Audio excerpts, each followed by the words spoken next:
Awesome. So today we have Lewis from New Season Worship, and Lewis is the children's pastor, and he oversees everything from 0 to 18. So every that's a lot of different age groups, lots of stuff in Lewis's wheelhouse. So excited to chat today, Lewis. Awesome. Glad to be here, Evan. Absolutely. And so tell us a bit about your background. Like, what called you into ministry, and how did you find your role at New Season? Yeah, so I came from the media department actually, which was really Mhm. cool.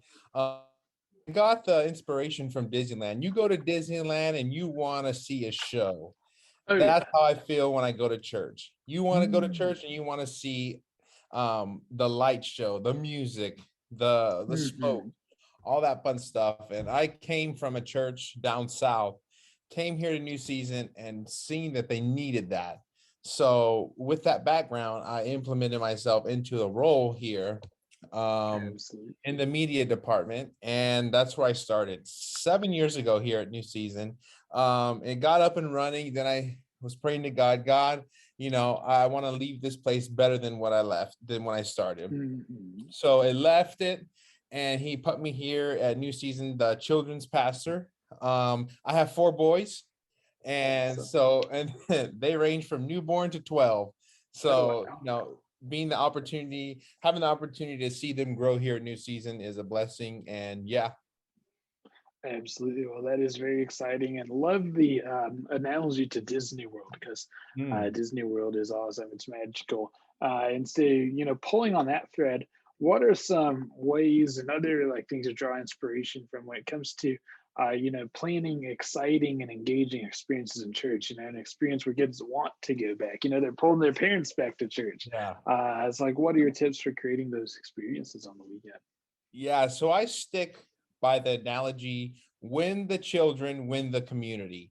Win the Mm-hmm. children, win the community. If you win the children, like you say, Evan, they're gonna want to pull their moms and dads to church. I have parents telling me all the time, man, we didn't want to go to church, but our son and daughter was pulling us to get us going because they wanted to come hang out.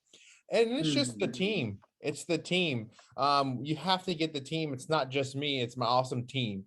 Without them, their ideas, implementing what they know, you know, two minds are better than one, I'll tell you. And without them, Absolutely. New Season Children's, we wouldn't be anywhere because, the team comes up with awesome ideas and we just make it and we let it roll. Awesome. Well, that is awesome. And, really leveraging your team is important. Teamwork makes the dream work. It's a cliche Yeah. expression because it's true. So Yeah. what tips would you have for recruiting for both, full-time and volunteer ministry team members? Yeah, I think the main thing is just keeping the atmosphere when the parents come in, they see the cool, fun experience, and it makes the Mhm. parents, reach out to me and say, "Hey, what do I have to do to get involved? What do I have to do to, become, a teacher or whatnot?" So I think it's Mhm. just setting the stage. Once you set the stage, like I say, I'll refer back to Disneyland. When you set that stage of Disneyland and you know what to expect, there's nothing shorter than that. So when Mhm. when the parents come here to New Season on the children's ministry side, you set that bar. That way they know what to expect every time they come, and they want a little Yeah. experience about that. Absolutely. Yeah, that is, setting the bar, setting those standards are very important. And so, kind of shifting gears, but pulling on that thread loose, what are some like standards and values you and your team operate by? Yeah, living the 7 H's. We set the standard with our lead pastor. He talks about it every time. Mm. It's called living the 7 H's: a holy, healed, healthy, happy, humble, hungry, on Mhm. life, and with that, change the world for Jesus. You live by the 7 H's, we will change the world for Jesus. Absolutely, cannot agree more. And yeah, love the 7 H's in particular. And then, always knowing the 7 H's are pointing towards changing the world for Jesus. That is the North Star priority here. So, yeah, definitely a great way to remember what is important there. And speaking of things that are important and goals and stuff, what are some of your top like short term and long term ministry goals? Yeah, our I'll start with long term. Our long term goal was to be um, Northern California's #1 children's ministry leader. We want to hold conferences. We want to do fun stuff for the children. Just magnify and glorify Jesus all for the children, because that's the next generation coming up. So we're excited Mhm.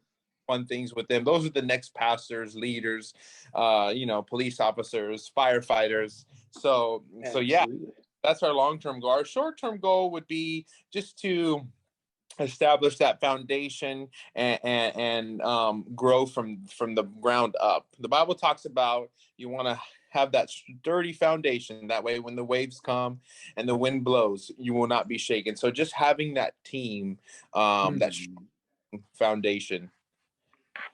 Absolutely.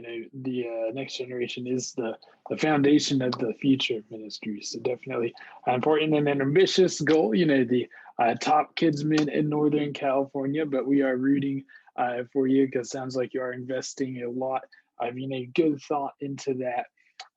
And so you know we touched a lot of topics today, Luce, but what other like really important info or pieces of advice would you want to give to kids ministry leaders? Yeah, just to stay encouraged. Stay encouraged, because like I said, this is the next generation. They say the Mhm. time of a child is their age. So if they're 6 years old, the time span is going to be 6 minutes. Yeah. I know times in ministry, kids ministry can be frustrating because the kids are running around. They want to have a good time, but always remember that you are their talk about you. They get to they go to school 5 days a week, and they get to go to church 1 day a week. So you are the Mhm. opportunity.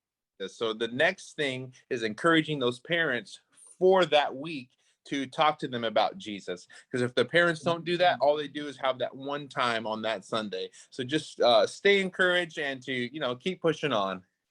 Absolutely. I could not agree more. And I want to pull on that thread in particular, Lewis, because, yeah, the parents, getting parents to talk about faith with their kids is super important. So, what are the top ways you kind of spur those conversations in these seasons? See, and that's good. We have a lot of take homes with our new curriculum called Think Orange. So it gives Awesome. study at home. And then the big thing, Playlister. Playlister is awesome because it has the opportunity to share Mm. stories with the parents during the week. You have Mm. kids are on the phone all the time. They look at YouTube, kids, all that fun stuff. But now a Playlister, it changes the game, because now you have opportunity to take home what you learned Sunday and view it all week, along with our monthly memory verse, which is really cool. Mm. Absolutely, love everything Orange does to facilitate, with building faith at home. And we are happy to help how we can, to help, actually display and get that message across. But yeah, so some great tips, Lewis, and I really appreciated you sharing so much today. Thank you so much, Evan. I enjoyed it. Absolutely.